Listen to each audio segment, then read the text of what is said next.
nous le dire en tout cas ñoom ñoo yor nguur gi merci beaucoup seen mbokk am wax ci le cas de Farba mais suñu ñëw ci sur le cas de Pape Malick Ndour moom mi nga xam ne biñ tawee ko léegi ñetti rapport dégg naa ñoo xam ne ñu épinglé na ko tantôt ñu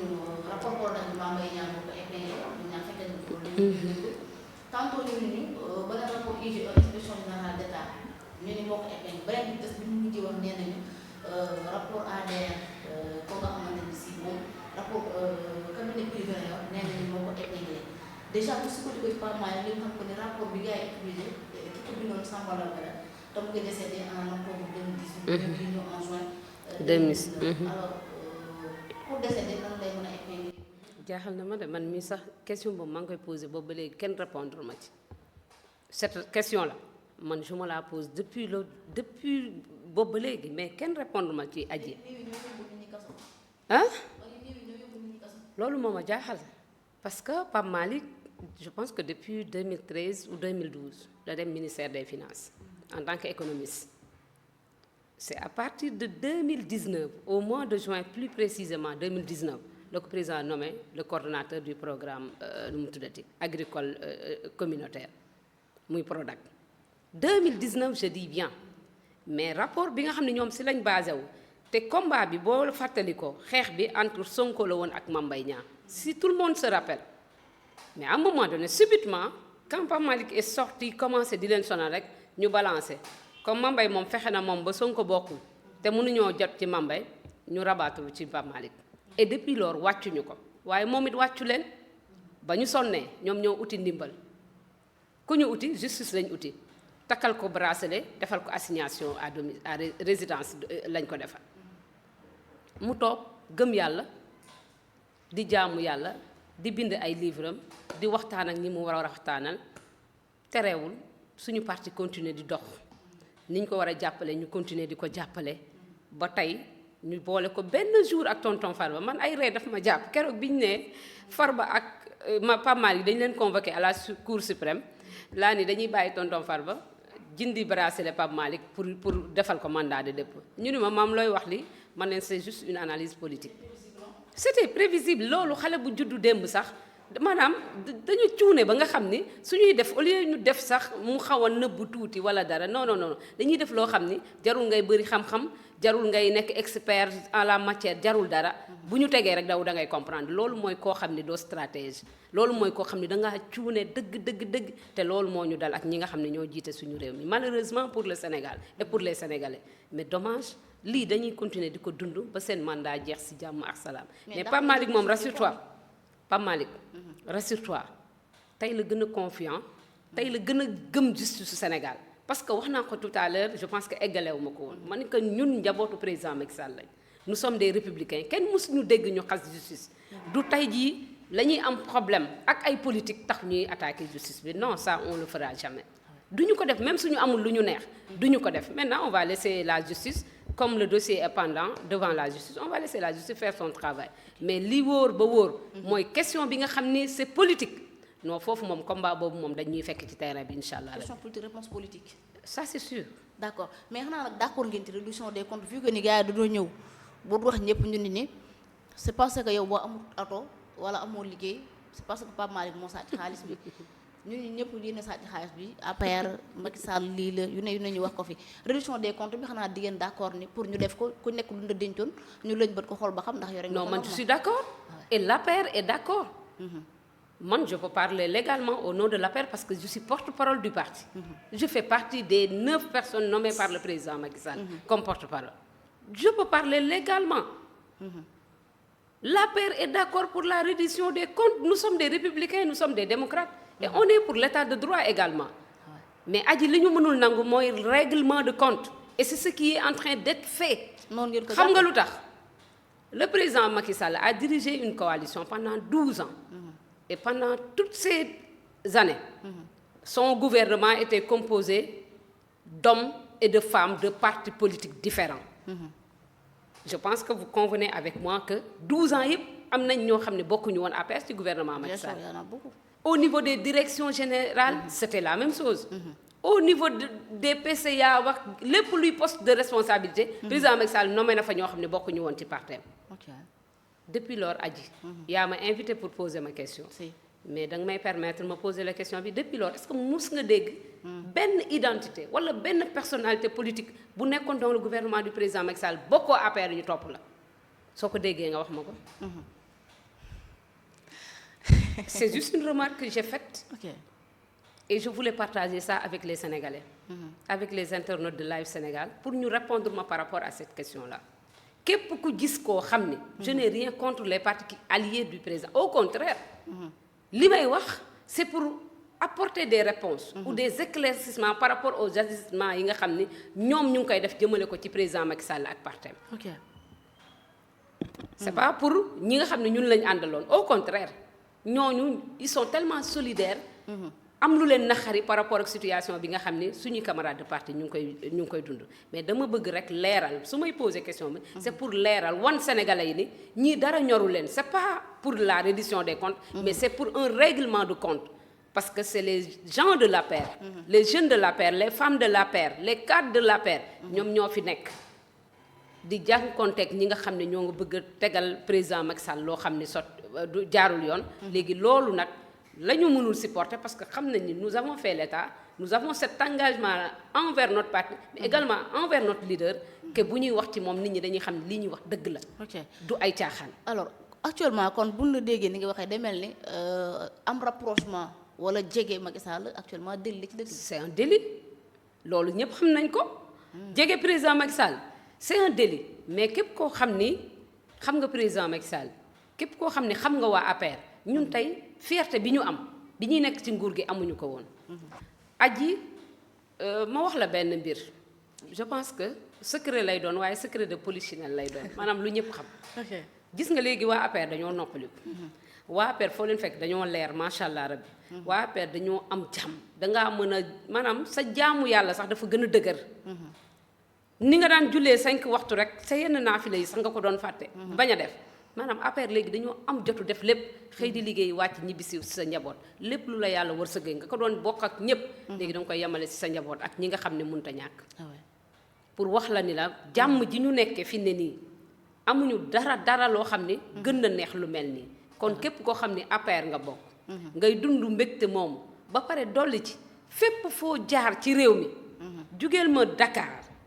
nga dem ba Kédougou nga jóge Dakar nga dem ba Tamba nga jóge Dakar nga dem ba Saint-Louis nga jóge Dakar dem ba Ziguinchor en passant par fépp fi nga xam ne mën nga fa jaar fu nekk ci biir Sénégal amoo fenn fooy romb nga gëmm say bët di nga fa xasal ci lu fi président Macky Sall def nga xool say bët di nga gis lu fi président Macky Sall def loo xam ni du pour yow du pour sa famille mais pour sénégalais yi nga xam ne ñëpp ñoom ñooy emprunté yoon boobu la bu dee sur le plan infrastructurel moo tax maa ngi gërëm Déthié Fall mi nga xam ni il est le nouvel influenceur bu président Macky Sall mi ngi wër di wane les réalisations du président Macky Sall merci beaucoup monsieur le ministre ci leeral bi nga xam ne yaa ngi koy leeral li nga xam ne moom la président Macky Sall tey mi ngi woon Ziguinchor di inaugurer li nga xam ne mooy aéroport bu Ziguinchor les aéroports régionaux je pense que loolu depuis le ministre Doudou Ka la woon si aéroport bu Saint-Louis aéroport yoo xam ni maanaam Kolda Tamba aéroport université Sénégal oriental moom daal mi ngi wër rek di leeral infrastructure bi ma ci gën a neex nag mooy diggante non continuité mooy nga ñëw continuer tabax kii continuer wul tabax li ñu tabax ba pare lay wane je parle de déjà réalisé au fait d'accord le président Macky Sall avait déjà inauguré l'axe Mbour Thiadiaye Kaolack loolu moom loolu noonu yëpp inauguré woon nañ ko tijji lañ ko defagul woon moom nag mi ngi ñuy waneel ni président Macky Sall inauguré na tabax na peinture na maanaam ñoom lu ñu peinture sax amuñu ko loolu dafay wane encore une fois que ni et il y a une chose également que je voulais souligner Adji est-ce que xam nga ni le document référentiel du pays des politiques publiques de notre pays tu sais que c'est toujours le PSE loolu xam nga ko waaw là c'est évident ñun ñëpp xam nañ c'est le PSE non c'est une loi d'orientation qui a été votée en 2019 en avril 2019 qui disait que et qui dit toujours que le PSE est le document référentiel des politiques publiques du Sénégal mais ñoom am na stratégie nationale de développement loolu du loi moi je parle de loi et de règlement dëkk li koy doxal dafa am fu muy sukkandiku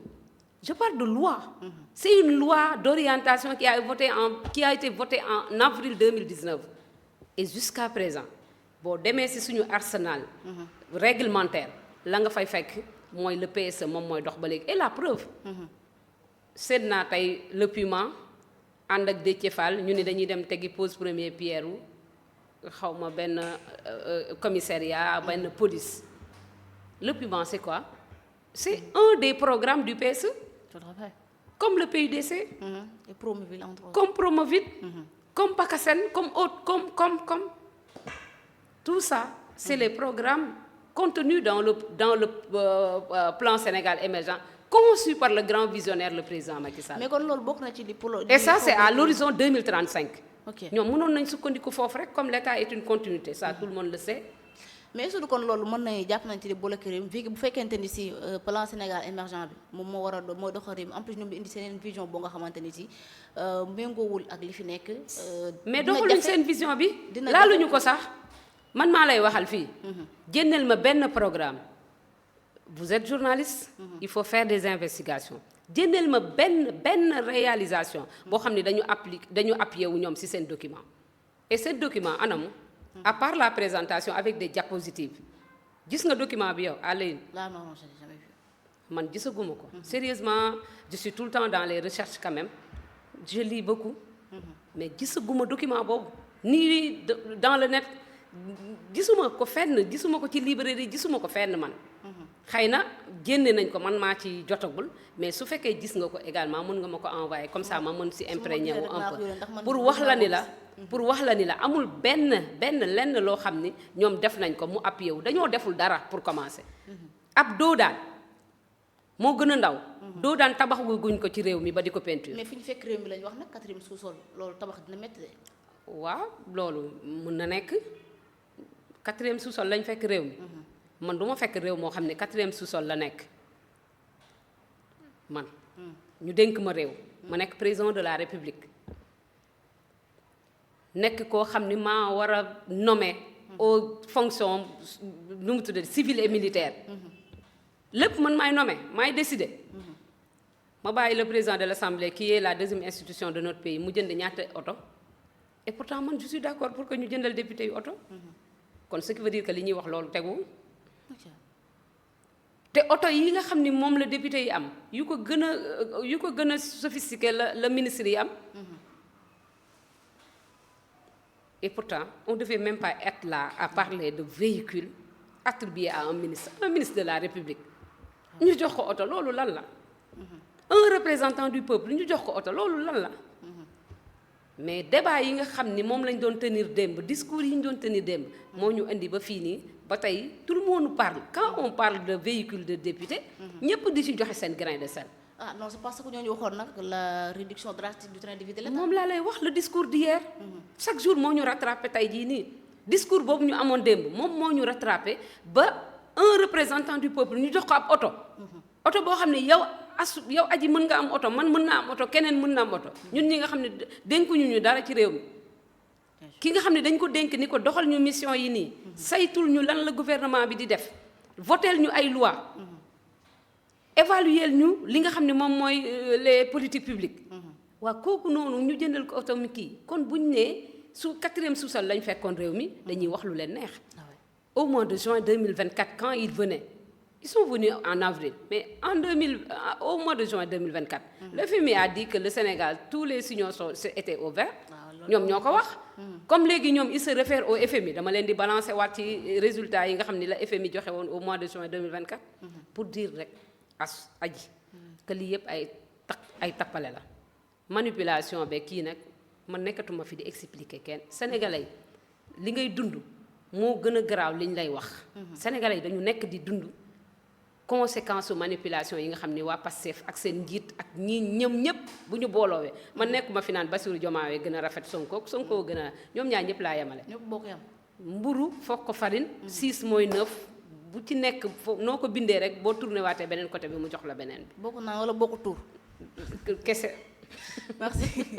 alors toujours xam naa dinañ ñëw peut-être ci kanam ci 2 ans yi nga xam ne le régime de Pastef def na ko au pouvoir mais bëgg naa ñu ñëw ci li nga xam ne moo nekk la candidature de Macky Sall aux Nations Unies déjà ñun ñëpp gis nañ grand oral bi nga xam ni def na ko wax na ci wàllum paix wax na ci sécurité stabilité wax na ba wax ni sax day tabax ay pont entre les nations am na nag ñu jàpp ne xëy na comme pont de frontière bi lay tabax wala yeneen mais peut-être beneen anam la ko waxee quand même. Absolument. ñiy comprendre mën nañoo comprendre li mu bëgg a wax. alors au moment où peut-être ONU soxla li nga xamante ne wala ñenn ci les grandes puissances bëgg ay compromis di wëyal li nga xamante ne si moom moo nekk di noot peut-être ñenn ñi. Trump dem jëli président jàmbur yóbbu mu jut fenn yeneen ak yeneen ñu ci bëri ci grande puissance di wut ay compromis tey ONU li mu soxla moo nekk un homme de consensus. un homme de paix. Macky Sall proposé ñu doon et gis nañ li nga xamante ni si wax na ko est-ce que Macky question yu ñu ko posé ak réponse yi nga xamante ni si teg na ko sur la table mën nañ ni dal na xel pour le moment. waaw alhamdulilah rabbil alamin débat baa ngi doog a neex nag aji bi nga duggee ci sama waa ji parce que li ñu doon wax depuis tout à l'heure à part point Pape Malick ak tonton Farba bi ñeneen ñi ci des moom dañ may sonnal rek wax dëgg nañ leen bàyyi ak sénégalais yi. waaw président Macky Sall boo suivre keroog audition bi ni mu demee. quand même je l'ai dit je pense vendredi passé. bi ñu ma invité ci beneen télé maa ngi koy wax sama benn sœur bu ma invité woon muy Adjara Cissé. moom tam ma koy encouragé bu baax comme ni ma lay encouragé rek man su ma leen gisee ci plateau yi ak ni ngeen koy defee damay kontaan. parce que à chaque fois bu ñu leen dénkee rek dama koy wax jigéen bu ñu ko dénkee da ciy def lépp lu mu mën. ak lu mu mënul pour que mu mën a am résultat. ma ni ko président Macky Sall. sérieux liy wane ni son projet de candidature est sérieux. mooy ñi ko doon poser question ñëpp ku ci pare président bu répondre ba pare da ngay gis ñoom ñuy déyante. keroog bi ñu toogee ci siège bi dafa am suñu benn xarit Rama Macky lañ koy wax. mu ni Sira. kii kontaan na de kon président Macky Sall li mu ko tontu comme déggul français mu ne que kii président Macky Sall li mu ko tontu pour wax la ni la même le gestuel même les gestes parlés l'autre jour ñoom ci seen biir ñi nga xam ne ñooy représentants des 193 pays yi nekkoon foofu noonu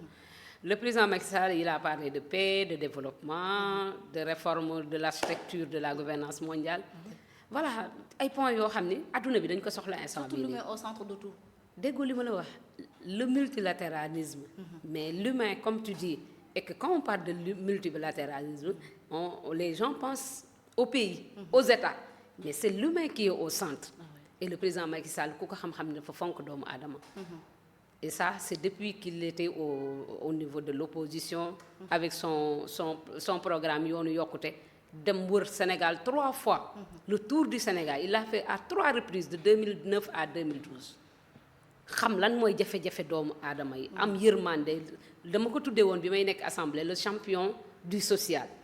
xam fan la doomu aadama ñii waruñu maanaam équité ak égalité président Macky Sall Sénégal la ko commencé créer PUDC créer PUMA pour les frontières les axes frontaliers pour mën a jàppale ñooñu ñu am ay centre de santé ay poste de santé ay pistes rurales pour que bu ñu bayee am fu ñu ko jaarale mais également am ay château d'eau am li nga xam ne lépp loo xam ne ba ci bourse de sécurité familiale yi pour mun leen soulager ñu mën a inscrire seen njaboot yi ñu xam ne ñoom ci Sénégal la ñu bokk kon kooku cet homme là su defee pendant 12 ans ci suñu bopp réew yi def li mu fi def lépp loo xam ne boo koy wax fii ba suba du ñu fi jóge bis bu demee ba ni waa adduna bi mën naa créer ay pont comme tu disais tout à l'heure du pont Foundiougne wala Sénégambie wala pont fleuve Sénégal déedéet wala pont Marsassoum bee ñu tuddee Balla Moussa Daffé pont bi muy wax mooy entre les peuples entre les États mais brassage bi nga xam ne moo war a am également entre les peuples président Macky Sall équilibre ak équité ak égalité bi war a am entre les peuples ba nga xam ne décision yi fi ñu koy jëlee muy au sein de l'ONU la représentativité mais la représentation également mu nekk loo xam dañ koy marqué carrément ñëpp di ci yëg seen bopp parce que ONU su fekkee nit ñi dañu jàpp ni man d'après li ma xam ci histoire c'est la Société des Nations SDE moom lañ njëkk a créé après 1919 après la première guerre mondiale ñu ñëw mu am échec après la deuxième guerre mondiale la ñu teg ONU à un moment donné peut-être que am na ñu ci doon gis seen bopp et jusqu'à présent boo xoolee rek les 5 états yi nga xam ne ñoo am droit de veto da lay wanal ni la déjà déséquilibre foofu la njëkk amee mais aussi inégalité foofu la njëkk amee le monde bouge le président Macky Sall a l'habitude de le dire on a notre mot à dire nekkul ni loo xam ne dañ koy décider ba pare ñëw ni ñu kaay leen ngeen exécuter ko wala nii ngeen koy consommer non non non loolu jeex na. adduna boobu noonu dafa jeex. kon kii non non non non non. kon moom dafa nekk profil bi nga xam ni man pour man les gens parlent de bon profil il est le meilleur profil le profil adapté. adéquat pour diriger l'ONU en ce moment-là pour mën a rétablir ak mu joxaat ku nekk li nga xam ne moom nga yelloo muy les différents états yi constitué li nga xam ne mooy l'Organisation des Nations Unies. surtout ak fi dëkk bi toll nga xam ni toujours ñu ngi demee ko ay guerre ak ay crises yi nga xamante ni en tout cas le discours man je sais pas vous mais am na ñetti mbir yu ma ci noté mu wax nga ko sànq benn bi muy équité bi topp mooy dignité beneen bi des mooy vérité. absolument ah oui. mais sur ce aussi li nga xamante ni si moo nekk crise yi am que soit mu nekk États-Unis Iran crise yi am Palestine yi am fi ci sous région bi ak yeneen ak yeneen ak yeneen est-ce que yooyu jàpp nga ni tey Macky bi toogee dina am même bu réglé wul les 100% xanaa au moins dina ci am benn 40 wala benn 80% boo xamante ni. mais loolu am nañ ci avant-goût aji. comme ni ma ko waxee woon tout à l'heure ci équité bi ak égalité bi. ba jugee programme yoonu yokkute ba ñëw dugg ci plan Sénégal émergent avec ses différents filets sociaux mais pour ce qui est des guerres et conflits. l'Iran nu mu tuddati Ukraine ak nu mu tuddati Russie rek doy nañu exemple. la Gambie. à côté. président Macky Sall moment bi nga xam ni l'autre jour dama toog le ministre Aïssata Tall Sall. maa ngi koy nuyu di ko sargal moom également mu nekk nit boo xam ni c'est un régal de l'écouter quand même. muy expliquer président Macky Sall bi mu demee ci Poutine ba war a dem Ukraine après. trajet bi ñu jël yépp pour wan l'homme en fait.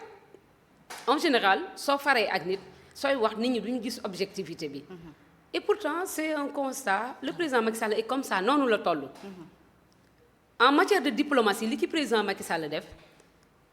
par rapport ak 4 points yi nga xam ne ñooy constituer la diplomatie yépp muy le bon voisinage au service du développement durable ak nu mu tuddati multilatéral lépp 4 points yépp su ma ko jàppee ma wax la ko fii léegi nii mooy que ni président Macky Sall lim ci def président yépp def nañ Senghor def na Abdou Diouf dem na Abdoulaye Wade def na ku nekk def nga mais président Macky Sall li mu def man mosuma ko gis je parlais des 4 points des 4 axes yi nga xam ne ñoom ñooy constituer la diplomatie. muy le bon voisinage au service le mu tuddati la diplomatie au service du développement économique. la diplomatie au service de la paix également. la diplomatie également au service de la consolidation de l'Union africaine. lii président Macky Sall li mu ci liggéey. man cours laa ko jàppee à chaque fois maître Aïssata Sall bu daan wax dama daan bind ba dem ba parcariser ko sama bopp et comprendre ko sama ak les différents exemples yi nga xam ne da ko doon jël di ko teg foofu noonu. kon tey jii bu ñëwee taxaw ni dama bëgg nekk secrétaire général de l'ONU pour régler les conflits yi am ci àdduna bi man dama koy gëm comme ni ma gëmee que ni dina defar ay pont pour mën